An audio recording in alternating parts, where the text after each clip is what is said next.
First, I'd like to introduce our first talk speaker today, Professor Jay Shogren. And let me start with the official stuff. Okay, he's received his PhD in 1986, actually from the University of Wyoming. He is now, or has been since 1985, the Stroock Professor of Natural Resource Conservation and Management, and has been a very powerful leader in the economics department here at UW.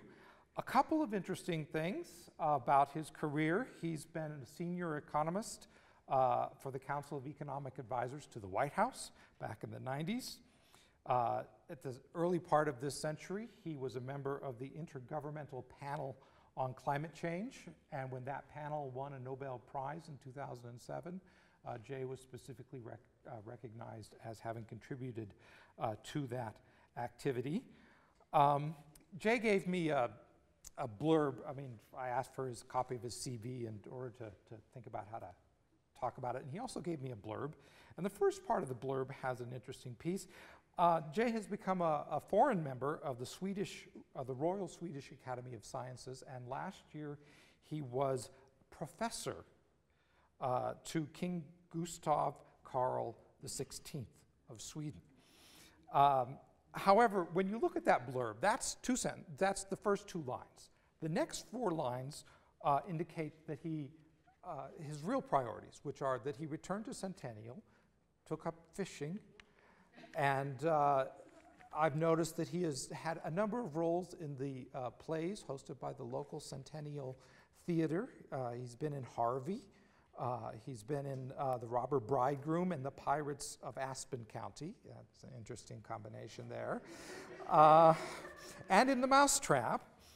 And Jay has also been active in a local acoustic band called Jay and the Shanghaids, and they have put out 3 CDs. So if you Google him, you can find him on that as well.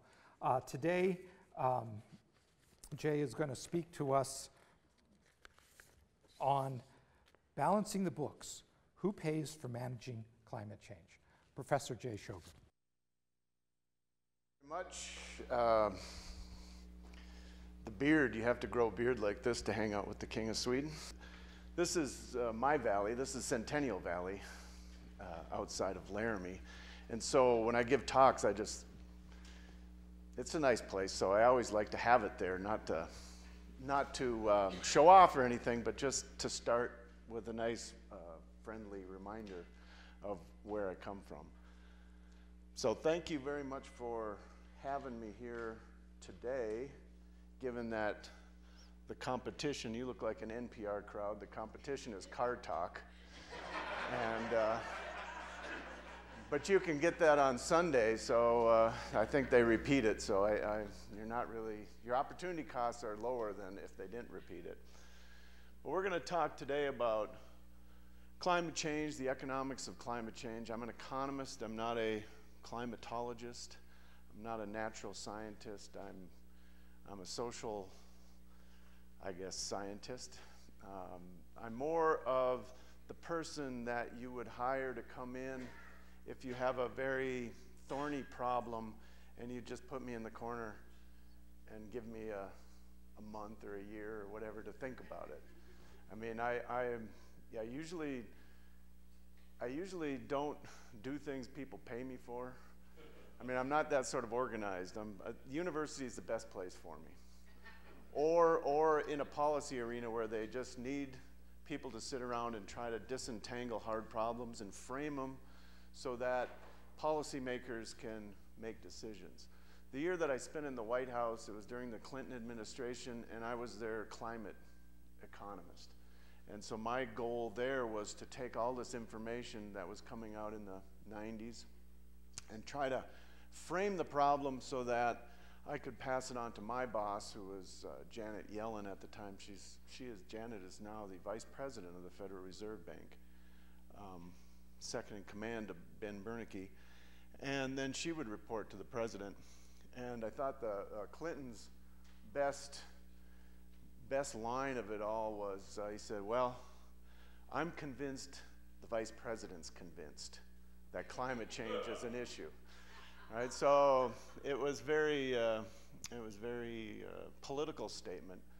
But so the idea of what we had to do was frame this question so that the president and the vice president could decide what they were going to do with what was called the Kyoto Protocol. And we'll talk about that as we go through it. So today's talk, I'm going to frame it in terms of how an economist would frame it, in terms of thinking about planet insurance. We'll talk about pre-Kyoto, which is before 1997. Kyoto to Copenhagen, which we had in December of 2009, and then post-Copenhagen, which is now. So let's give a little bit of background here. We might, looks like we'll slice off a little bit of the top, but that's okay. This I got from Ron Surdam out of Cheyenne. And you can see us.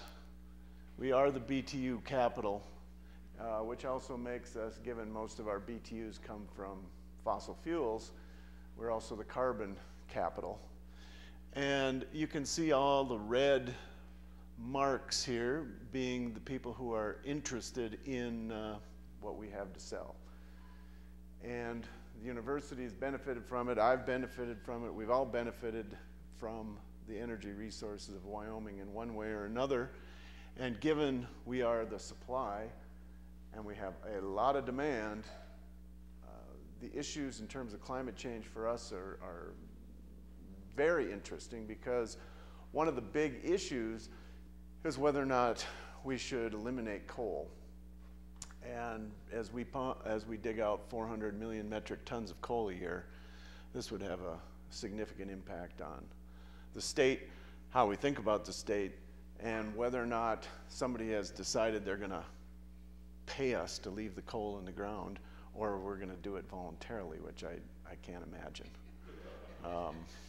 Just too valuable to be left in the ground at current prices, current energy prices, given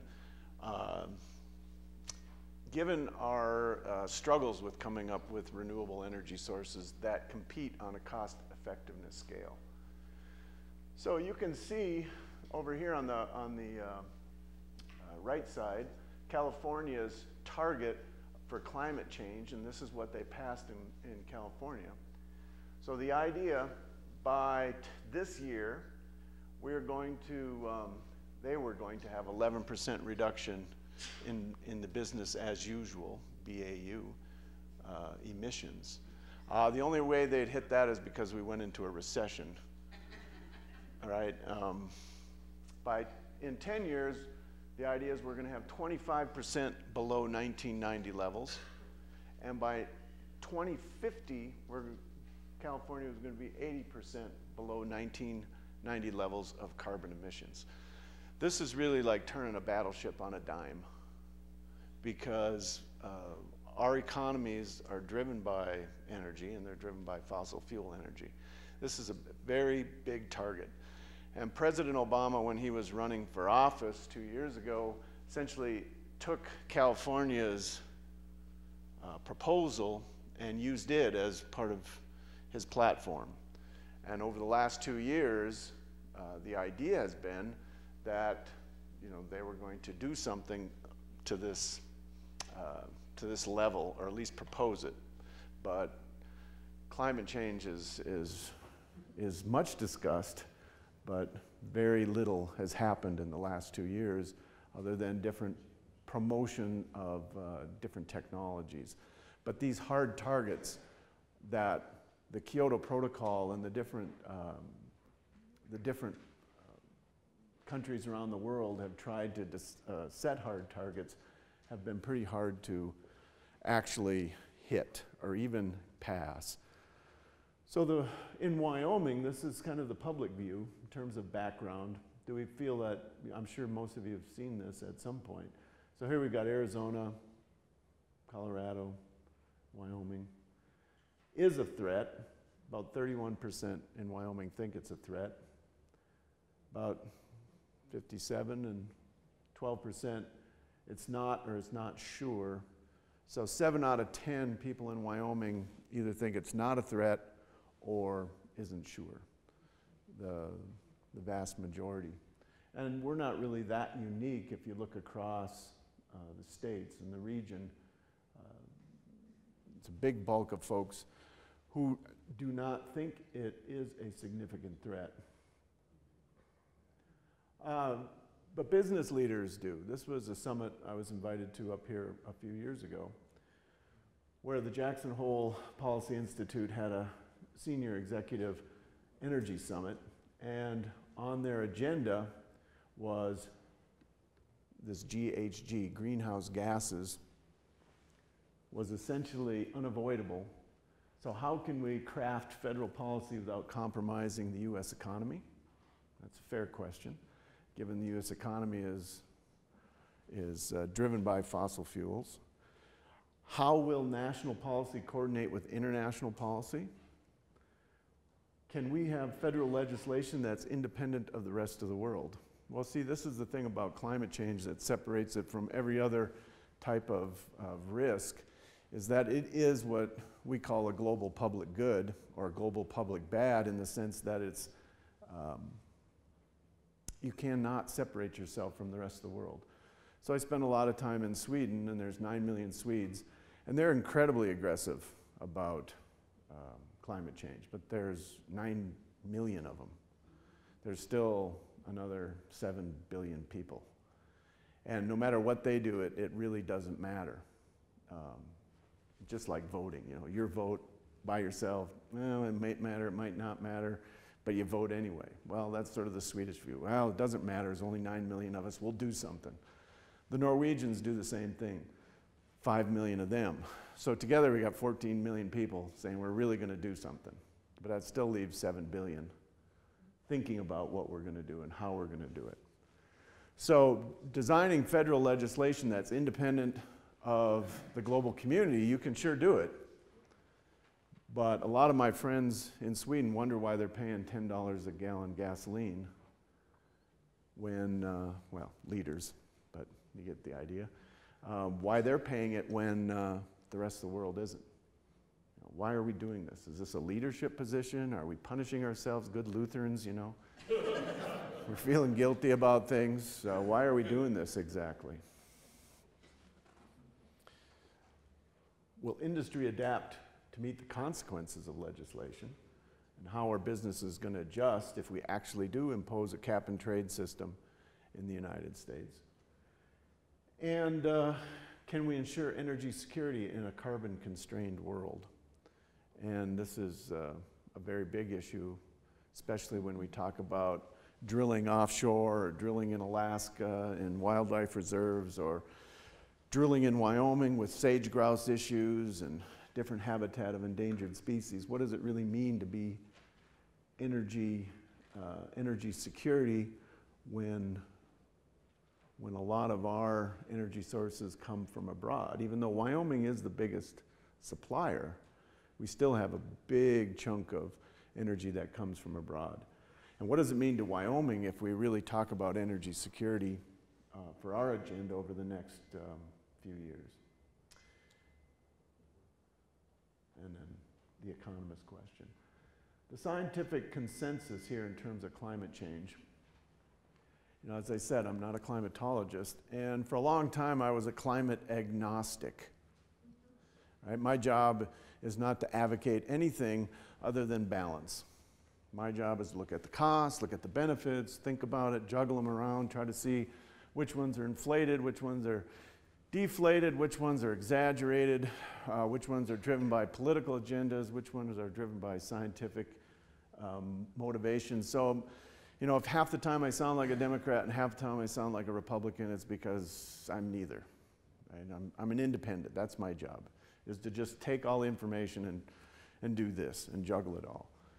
But so this is what we get from the scientists, in the sense that the Earth is getting warmer, 99 out of 100% chance. And the real question is whether we're responsible for it. Well, they're saying 9 out of 10. One of the biggest issues in climate change policy is getting science to put probabilities onto these potential risks. It's really hard to get people to do that because it's hard to do. You know, if we're talking about sea level rise, or we're talking about ice sheets melting. Well, it's all about risk, and how do you frame risk? You think about it in terms of probabilities and severities of bad outcomes. But if they won't give you the probabilities, it's really hard to think through the problems, because then you have potentially low probability, high severity events, and humans do really bad at that. You know, think about buying a lottery ticket, right? The tax on the mathematically challenged. Right? You know that the expected return is negative, but you buy one. You don't look at the probability so much as you think about, I could win. Well, yeah, so could 100 million other people, right? But you separate out probabilities from severity. And so what the job of an economist is to do is to push them back together, so we think about them in terms of what's the expected return, what's the expected value. Instinctually, that's not what we do. And when people won't give you the probabilities, then you can't do it. Then that's when we have to actually, well, what I always say is I'll just make them up for you scientists. And then they come up. They're a little more collaborative then once I start picking numbers myself. Okay? So to me, being an agnostic on it, what started getting me a bit more convinced is you go through and see who actually agrees with this.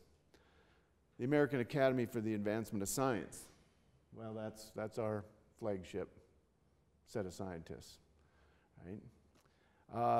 The Geological Society of America, the American Physical Society, Meteorological Society. So given the bulk of our science thinks we are responsible for this, why not frame the problem like we would an insurance problem? And so for me, framing the question now as an insurance problem goes to the point where, you know, I am a better driver on average than everybody in here. I know that, right? But I still need insurance. I still need insurance just in case some bad thing happens and I have reallocated wealth from the good state to the bad state, right? That's what insurance markets do. They just spread the wealth across good and bad states. So that's what we're thinking of here, and that's how we frame it as economists, to say, all right, what we're doing is trying to reallocate some of the wealth of our good state, even though we had that bubble and everybody's retirement went down quite a bit, it's still pretty good state for a lot of us. And what we're asking is to transfer wealth from today's rich to tomorrow's poor. That's climate change in a nutshell, in terms of the politics of it. So if you agree that you want to transfer wealth from today's rich to tomorrow's poor who don't live here in the US, who live in Africa, who's more exposed to climate in their economy than we are these days, or Asia, or Indonesia, right? So we are essentially, that's why the politics of climate change are so thorny, because it is a massive redistribution of wealth from us today, who we would be considered rich at a GDP of $50,000 a head, to tomorrow's poor. So is that worth doing? Is that worth thinking about? And to what extent do we want to do it? So if we think about it in terms of efficiency, we're thinking about probabilities and severities, thinking about this in terms of a risk management tool. How do we balance this out? We think about it in terms of mitigation, which means reducing carbon emissions, adaptation, which means just what it says, adapting to higher temperatures, and then trying to figure out how to minimize costs when bad things happen, and insurance, and then trying to decide how to protect the planet cost effectively. So a lot of the arguments we get in with non-economists is about this last part, this cost effective. You know, if you're a real advocate for a certain position, my favorite quote is, "Costs are regrettable, but by no means decisive." Right? Well, if you got a budget constraint, you can't quite live in that world all the time. And to a certain extent, what is our deficit? We haven't been living in that world a little bit as we finance our deficit spending in our entire country. So thinking about cost-effective forces us to decide, all right, what are the real trade-offs? What do we really want to give up here? What are we willing to give up today for somebody off into the future? And it's easy to think about it when you think about kids and your kids or kids in your neighborhood. It's really hard to think about when you're thinking about kids 100 years from now. It's hard to get your head wrapped around it when they're not your kids. You know, they're someplace, some far off place that may or may not ever have a direct connection with what we do today. So the cost-benefit perspective in terms of benefits, the gains we get from doing this, and the cost, whatever we forego to pursue climate protection or climate insurance. So foregoing, what are you willing to forego today for protection 100 years from now? That's really a tough one. You know, what are you willing to give up today, or what are we all willing to give up today for something that really is going to have a payback 100 years from now? Most of us have a personal discount rate that we look at the time, and you know, things that are 10 years away get a little hard to think about, much less alone 100 years away, much less alone 200 years away. It's very hard at a personal level to think about it. At a society level, the debate becomes, at what rate do we discount the future? Now, some people say we should discount the future at a negative rate, which means the future is more important than us. But from an economist's perspective, that means we should all just stop consuming now, right? Because if everything's more important in the future, then we should just stop.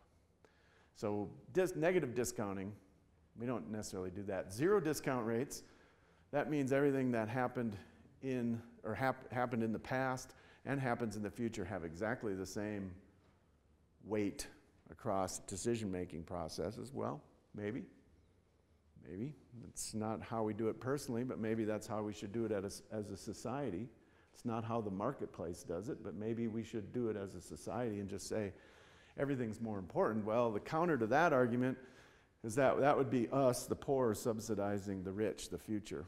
Because it has been that throughout history, people have gotten richer over time, free trade agreements, promoting different technologies. So why should we, the poor, subsidize the future of the rich? You can debate that one. But in some ways, I hear that on talk radio now. My son and I drove up yesterday, and as part of his education, we listened to Rush Limbaugh. He's 15, and so we listened to Rush, and basically that was Rush's argument. Well, one, it was a big conspiracy, but the other one was that it was basically the poor, us today, subsidizing the rich, the future. And that is certainly up for debate. Framing the economics of it, thinking about potential catastrophes, this is what really gets people's attention. Slow warming is not a big deal. It's kind of like boiling the frog, in science.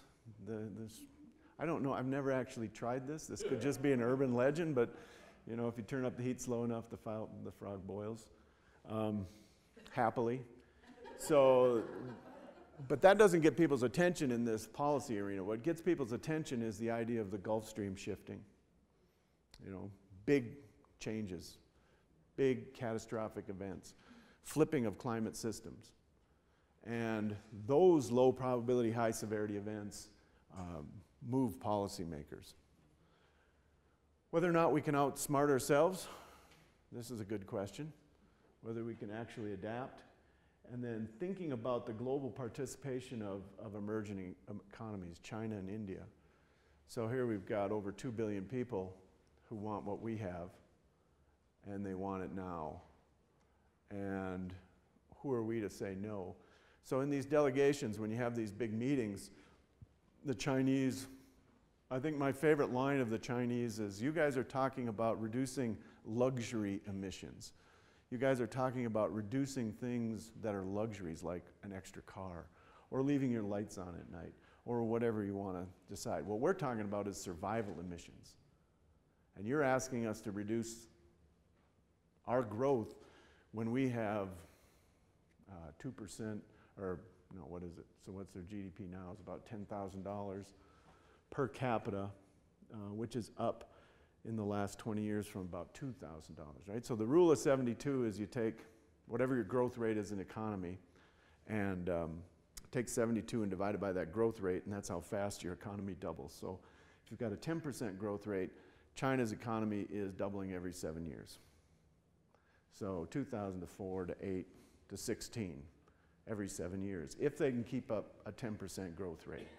And 16, they're still way behind us, but then the next 7 years, they're up to 32. Next 7 years, they're up to 64, and now we're talking, and within the next 30 years, having a per capita GDP of what we have. And as I tell my students, they could send over one person to give us, each one of us in the United States, a hug, and we'd still have 1 billion people there. 800,000 of them would be working. 800,000 of them would be in the job force, while they sent over 300 million to give us a hug. It is enormous. It is enormous to think about. And their goal is to catch up. And so if you're a policymaker trying to decide how to organize your thinking, and why President Obama is in Asia now, this is not a question of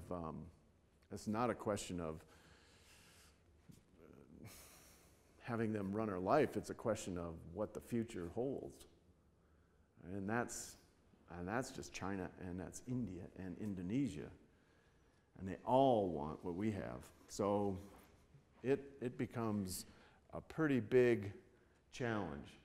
Flexibility to use low-cost solutions. This is the whole argument about cap and trade.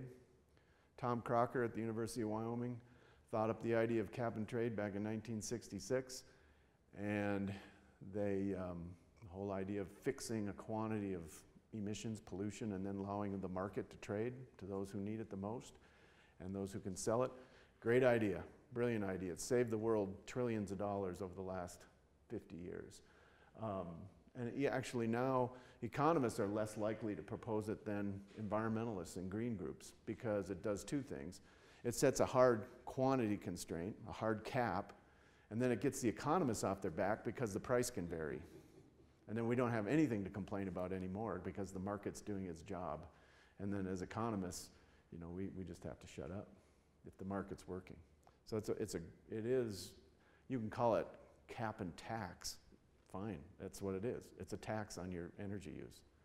Call it what you want to call it. It's putting a price on something that doesn't have a price currently, but should have a price, right? If we think this is a risk. And then adoption of energy efficient technologies. And this is where we think we have a silver bullet, in the sense that we can get to 20 to 25% of the way of meeting carbon emissions for free if we just change how we do things. So if we all start driving a Prius, or we all start putting in the Al Gore light bulbs, or if we all start thinking about all these different low energy technologies that we could use, we could get a quarter of the way there basically at no cost. Well, yes and no. I mean, that's, from an economist's perspective, there's a cost because you're still turning over capital. If I decided to sell my car now or send my SUV that my daughter drives to the junkyard, there's a cost to me. So it's not free. So the idea is, as we turn over a capital stock in an economy, and that means our infrastructure, our transportation system, all of our infrastructure, if we turn it over so that we turn it over in a green way, then the costs are going to be a lot less. But just surrendering the capital we have now and just calling it obsolete, that's a huge cost. It's just not going to happen. People aren't going to do it. It's more about turning over the capital stock in a way that makes sense and turning it over to a green way of thinking about it. One of the things China is doing right now is talking about trying to figure out how to produce green steel. You know, steel is steel. It's a dirty operation. But they're talking about trying to figure out how to do green steel. And why would they want to pick green steel? Well, you know, if they can sell the idea of green steel, they can sell the idea of green anything. And if you can sell green steel, you can certainly sell green highways, or you can, and if their goal is to develop energy efficient technologies before us and then export them, then in the sense of a R&D, research and development race, then they're ahead of us in terms of how they're thinking. In the government now, we spend a lot of money towards R&D and energy efficiency. That's part of actually the guy who runs the Energy Efficiency Agency, or it's not called the Energy Efficiency Agency, but it's the agency inside Department of Energy, is an economist, a friend of mine, and he essentially, that's what he does all day, is figure out how to fund these types of energy efficient technologies. But it's happening inside one agency, inside another agency, inside another agency, whereas the Chinese have decided to do it across it all. And that's a big shift in how you approach the problem. I'm pretty convinced, why else would they do green steel? I mean, boy, that's a tough one to sell, but if you can do it, you can make some money. Benefits, right now the big thing is what's called fat tail economics. It sounds pretty sexy, but it's just the idea that things are potentially so bad in the future, and the uncertainty associated with it, we should do something about it right now, because the potential risks are infinite. This is the idea that's floating around now in the academic circles. The problem with this is that if you use the same logic on the idea that we're going to get hit by a comet, you'd come up to the same conclusion. So now we have dueling infinities, and we're back to where we started, and it doesn't really help us. So I put it up there just because you might have heard about it in terms of this climate sensitivity, but in terms of helping policymakers, it doesn't help, because you know, I could do it for the unraveling of the web of life too, and we're right back of where we start. And then throw kids in there, and then I have two infinities and you only have one. And so then I don't know if I win, but it's one way to get rid of that argument. Adaptation. This is the notion that we can adapt to these regional changes, and we can spread risks across states of nature. And the idea is that we're going to go local, and this is going to ensure at a global level. Right? So you always seen those bumper stickers, right? Whatever they are, think global, act local. It's the same idea when it comes to adaptation. The question is, do we know what to do? Do we have enough information to decide how to reduce our own energy consumption? One of the ideas that they've been trying to promote is the idea when your energy bill comes, you also get your bill relative to your neighbor's bills. So you know if you're above average, below average, average, you know, and so if we want to really trigger a keep up with the Joneses, right? Now you say, oh boy, I'm really an energy user here, and I can see my whole neighborhood is not, so maybe I want to reduce my energy use. And some of the experiments they've run in some communities around the country, they have found that energy use goes down as they get more information about their neighbor's consumption of energy. Now, whether this is just a fleeting example or whether this would actually work is another question. The costs of climate change, they depend on this flexible incentive systems. That's cap and trade. Sorry for the jargon. Whether we're going to get China and India to sign on and actually do something, that's a huge part. And again, these low carbon technologies. So this is what I call the carbo. If we actually impose a global cap and trade system, it will be a binding constraint on energy use. And since energy use basically drives the economy, it will become its own currency. So I've already named it the carbo. Just in case you guys come up with some bills, now you know the name of it, because I haven't got it copyrighted or anything. But for me, you know, the euro and the dollar will be replaced by this, if you actually had a binding constraint on global energy use. But that would mean the Russians would have to participate. That would mean everybody would have to participate. So you can reduce the cost of you can lower the cost of reducing carbon. Say it costs you $100 right now if you try to do it yourself to reduce a ton of carbon from the atmosphere. If you had trading just in the United States, it would reduce it to approximately $50. If you had global trading, it would reduce it to about $10. So the gains in efficiency by having a global system are huge.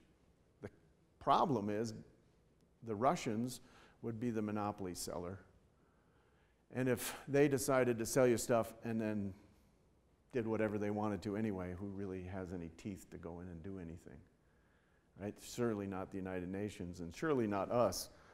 I don't think we're going to send troops over to Russia to say, you got to meet your carbon requirements. Right? I mean, we can maybe try a trade boycott, but that's not really going to have much teeth either. So it really has to be a system where everybody participates, which is not particularly helpful. So most folks, at least economists, argue for a carbon tax. Just put a tax on our energy use. I mean, let's pay for what we're doing. The other way to get out of this for free and create a market is carbon sequestration, and we're exploring lots of ways to put carbon back in the ground around Wyoming. Maybe some of you are directly involved in it. And the argument was if the price of a ton of carbon was about $50, it would be worthwhile figuring out how to inject carbon back into some of the anticlines around here, some of the holes that we have underground. So we do have active research ongoing at the university right now for carbon sequestration. Clean Development Fund, that's basically paying other countries not to build coal-fired electric power plants. The problem there is if I was another country, I'd say, boy, am I really going to build a big coal plant? Huge. It's going to be so big you won't believe how big it is. You know, it's like getting paid not to raise hogs, right? You wouldn't believe how big my hog farm would be if you didn't pay me. It's the same way here. It got a little bit of an issue about whether they'd follow through or whether they're actually going to do it. Well, we've talked about this. Again, we've talked about the energy efficiency and R&D. That's my big question as an economist. Will people do the right thing for the right reason? This is where economists get to be the dismal scientists, because we're like, no. You know, some of us will, but not all of us, and not all the time, right? So if we all did it all the time, that would be fine, but where's the breakdown in terms of looking out for your own self-interest? So we're a little bit, not because we don't like people, it's just our underlying assumption as economists. Yeah, this is this idea of using nudges. Many of you maybe have seen this. It's a pretty popular book out there now called Nudge. It was number 4 on the New York bestseller list, about how to make small changes in behavior that would, or small changes in information that would lead to as big a changes in behavior as would be a large tax on energy. And one of these is showing your neighbor's energy use. Now the question is whether or not this soft paternalism, and the difference between hard paternalism and soft paternalism is, I know what's good for you, I'm here to help. That's hard paternalism. Soft paternalism is, you know what's good for you, I'm here to help. And there's a thing, you can go to stick.com, S-T-I-K-K.com. And so if you've got a goal, like you want to lose weight, you want to learn Chinese, you want anything, you can give them your credit card, and then you find a buddy that will monitor your behavior, and if you don't hit your target within the limits you set, they will then charge your credit card however much you want and send it to a charity you hate. Okay? So you have real incentive. So, you know, if you're Republican and you really don't like Nancy Pelosi, you can send it, you can have it set on there to be $1,000 to the Re-elect Nancy Pelosi Society. And now you have real motivation. This is soft paternalism. You know what you want, I'm here to help you get to it. All right. Now, when Obama's economic team came on, there was a story in Newsweek. Somebody will have to help me on time because, as you can see, I can go on forever. So I'm not even close. I don't even have a clue what time it is. So 5 more minutes. Wow. Okay.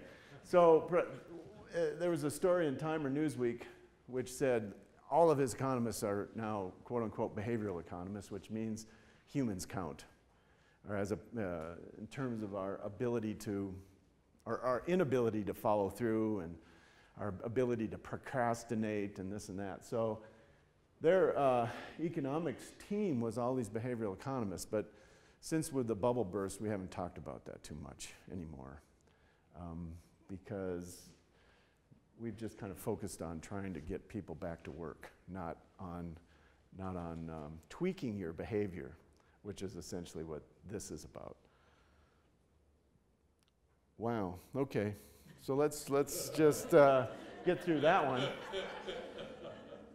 Right, so this was our target back in '97, 5% below 1990 levels of emissions within this current window, 2008 to 2012. The Kyoto Protocol was ratified. Enough countries signed on to it. Actually hitting these targets, we're not even close. Maybe the Swedes and the Norwegians, but the rest of us aren't. Right? The 2 biggest emitters, us and China, us on an aggregate scale, us on a per capita scale. The only reason carbon emissions went down would be because of a recession, not because of what we've done. So, what if we had done this? The argument was we would have saved 1% to 2% of world GDP. That didn't seem worth doing. The Stern report has come out now in the last 2-3 years. Sir David Stern is a mainstream economist in the UK, and he came out and said, he gave the upper end, which was if we did this, we might save 20% of the world's GDP, which is a very big number compared to 1% to 2% of the world's GDP. I mean, it's still a big number in absolute terms, but 20% of the world's GDP, that's huge, right? I mean, that's really big. The costs, well, I've seen it all. Between it's free versus an economic disarmament, essentially surrendering to the United Nations. I've seen it all. Most likely, it's more somewhere around here. 2% without a cap and trade system, maybe 0.5% of GDP with. So it's not free. It's not free, but we're talking, 0.5% of GDP, or let's just say it's 1% of GDP. So if it's 1% of GDP and we shave off growth by 1%, or if we shave off GDP, well, this rule of 72, the compounding will kick in. So, but it will take probably, the estimate is somewhere around, 2 decades to get back to the glide path we would have been on if we hadn't made these shifts in the economy. So yeah, it's going to cost us for decades, but eventually we will be back to where we were, but somebody's got to pay the price, which would be us right now.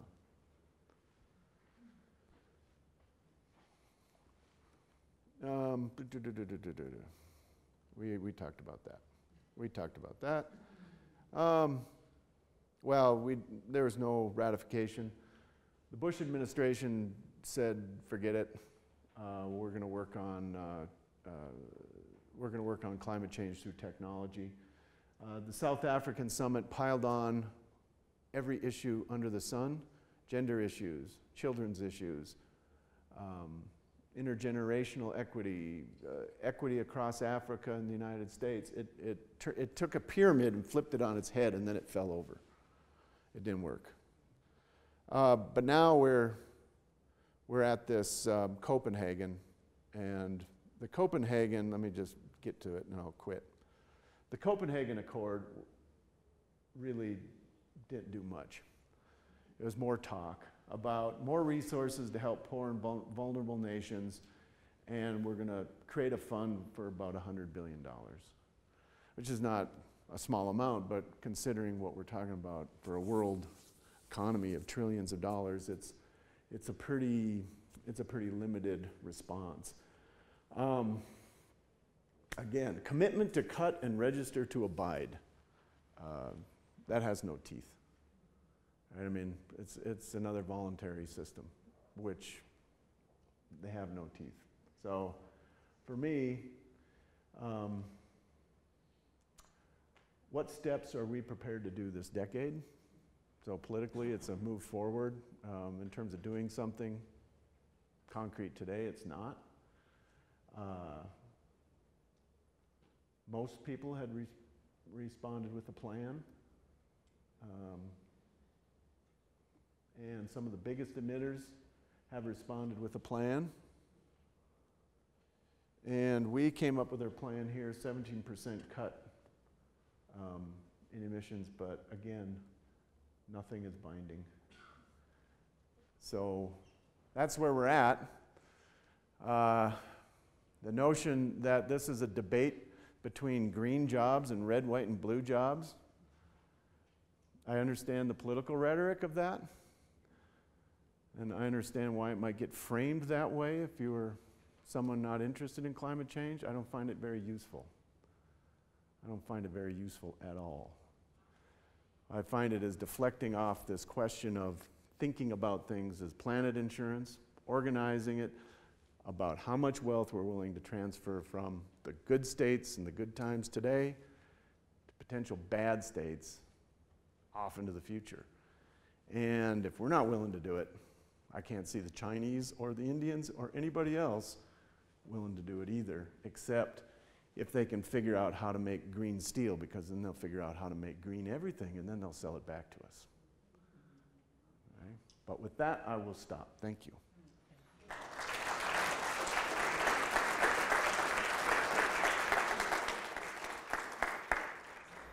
Thank you very much. We've got about 10-ish minutes for questions. If anybody would like to address them to Professor Shogren, please do so.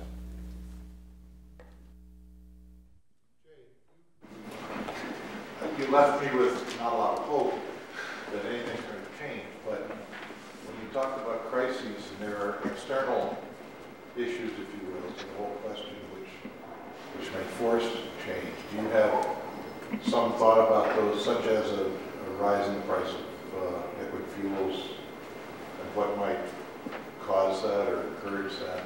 Well, yeah, I mean, when gas hit $4 a gallon here a few years ago, boy, people's heads started moving around and started changing about what they really wanted to do. So as an economist, if we really do believe that this risk is real, just like we pay insurance every month, we should be paying a premium on our energy use. The question is how much? Do we want to change behavior, or do we just want to raise revenue? And so typically most environmental taxes that have ever been implemented around the globe have been revenue raisers, not to change behavior, except for the Scandinavians.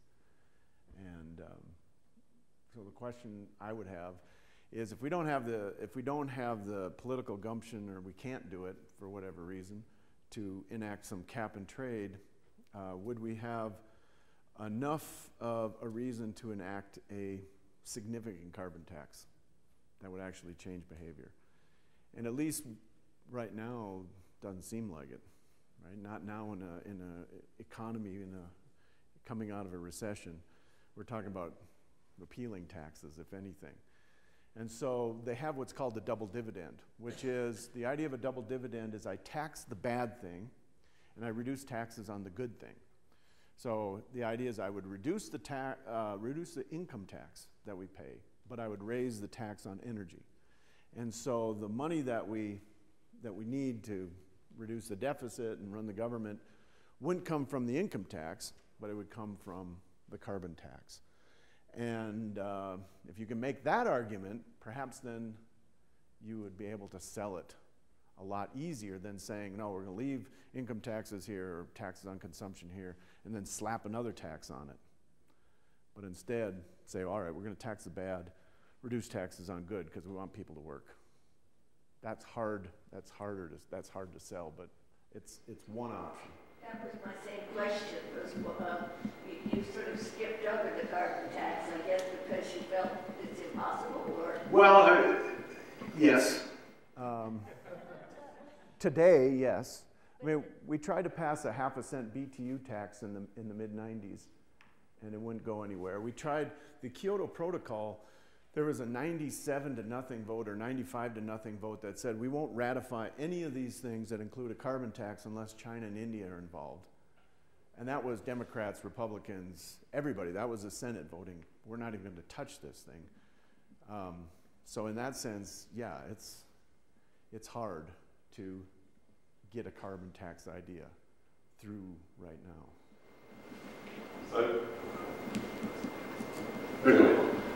In my experience, a lot of these reforms that everybody talks about for 30 years agrees they're a good idea but can't quite get through. Eventually, if they happen because of some calamity. And being prepared for that calamity, which sounds like a kind of macabre, but it works, thing is a useful tool for people who are talking about it for 30 years and trying, but don't get there. What can we do to be ready, and what's the calamity we should be ready for that gives us the chance to get this done? Good question. That we can list all the potential damages that could arise from.